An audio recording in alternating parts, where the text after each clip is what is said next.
What's up, family? We are back. I just want to do a quick follow-up video to my initial review of the ZEV OZ9 Hypercomp. I'll let you know, I thought this was the perfect gun out the box, right? So let's go ahead and get started with the review. All right, safe, clear, good to go.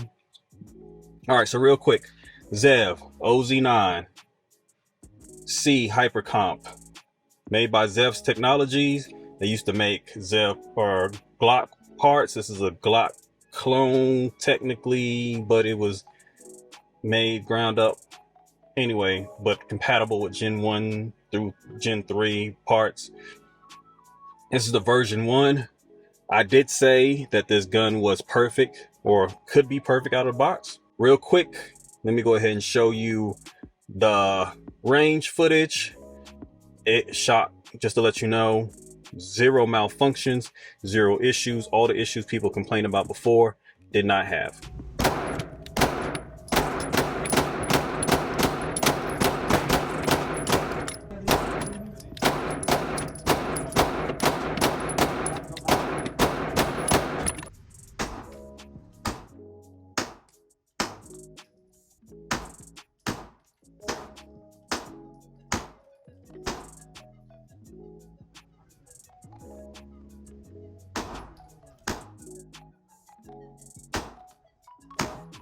So as you can see with the range footage, this gun shot flawlessly, no issues at all. The comp worked, everything worked. Ate all the rounds that I fed it.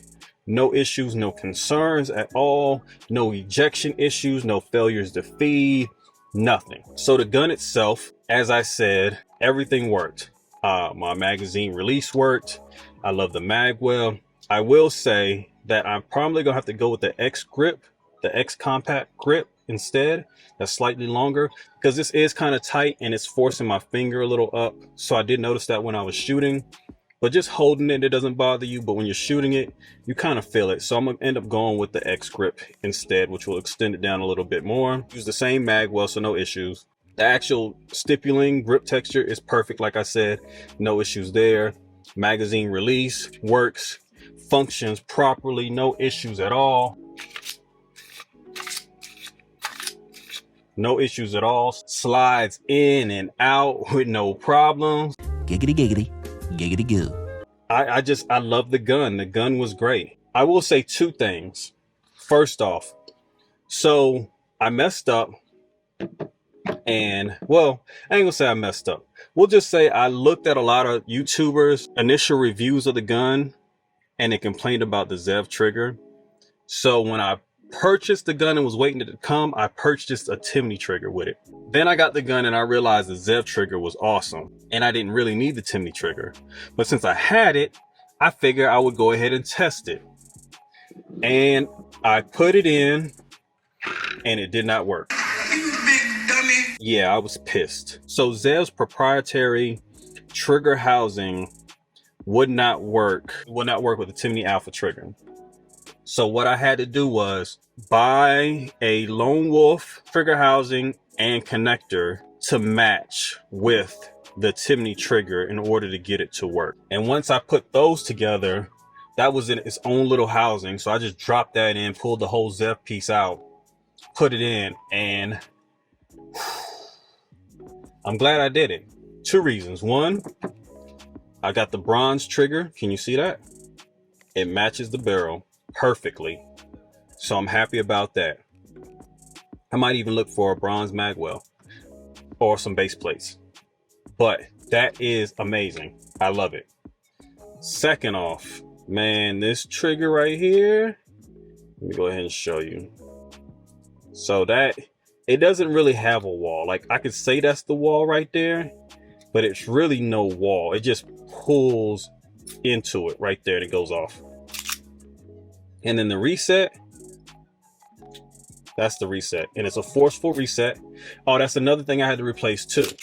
So the trigger reset spring that came with the Timney trigger, they come with two of them. They weren't strong enough, so I got the Johnny Glock trigger return spring in here as well, and that thing works amazing. So for the Glock, it probably works perfectly, but for the Zev OZ9, in order to use the Timney trigger and for it to function properly, I needed to replace the trigger return spring with the Johnny Glock trigger return spring, and I need to replace the trigger housing and connector from Zev with the Lone Wolf trigger housing and connector for it to work. So real quick, I'll show you that trigger one more time. This is I'll say that's the wall maybe, and that's it right there. And that reset is short. So right now, this is the best trigger I have on a gun outside of a 2011. Okay, my best triggers are all my 2011 double stack 1911s. This is my second best to them, and this is phenomenal. I love this trigger. Now, the only complaint I have, like I said, I need a longer grip, which isn't that bad. I can still function and fire, no issues. I had replaced the trigger when I didn't need to. The Zev trigger was perfect already. The only complaint I have about this gun, honestly, is the slide serrations. I am not a fan of these slide serrations on the version 1. The version 2, they're deeper, and they have an actual divot inside right here on both sides for you to actually grip it and pull it. So if your hands are slick, like normally, it's not that bad, right? But you can kind of slip on it because they're not that deep at all. Like you can see, like they're almost more cosmetic than actual functioning. So that's the only complaint I have about this gun, is the slide serrations. Everything else about this gun is perfect. Version 2 would be the perfect gun out of the box. Version 1 is close, but not 100%, but it's close. So for this price, I think it's listed for $19.99. I got mine on sale for $1,300. The version 2 you're going to get for $19.99, as you can find it cheaper. I think I've seen them on sale still for about $1,600, which is expensive. If you could find it again for 13 something brand new, go for it. But this gun right here is almost perfect out of the box. You see, it's got the 1913 rail, so I put the Streamlight on there, and it fits pretty close to flush. Not all the way there, but as close as you're gonna get. It's more flush with the barrel than it is with the actual slide and frame. So real quick before we end this, let me go ahead and do a pull test. Pull test. It's the trigger pull test. Yeah.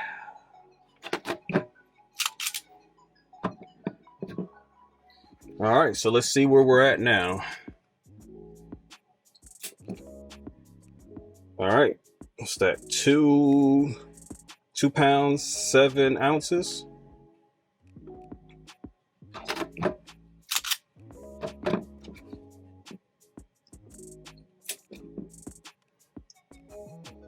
Two pounds 7 ounces.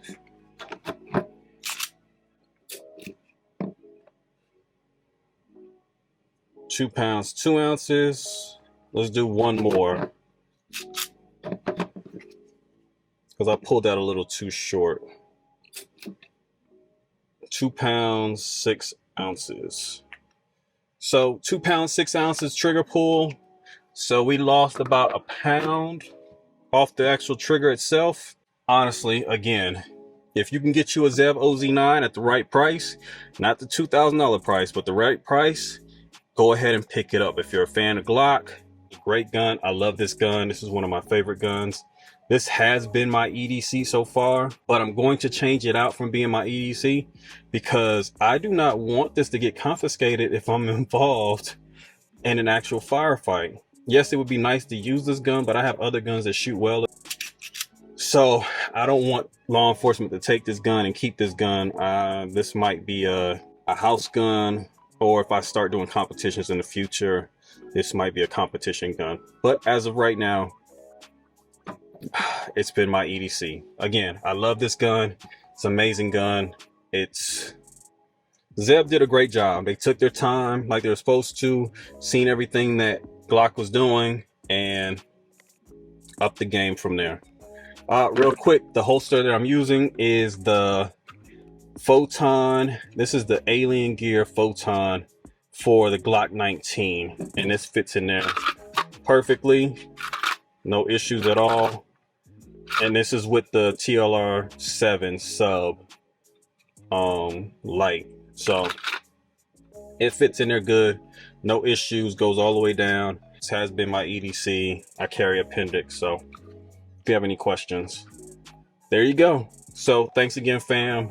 Appreciate yourself, appreciate those that you love, appreciate those that love you, and we'll catch you in the next video. All right, peace, peace, peace, peace, peace, peace, peace, peace, peace.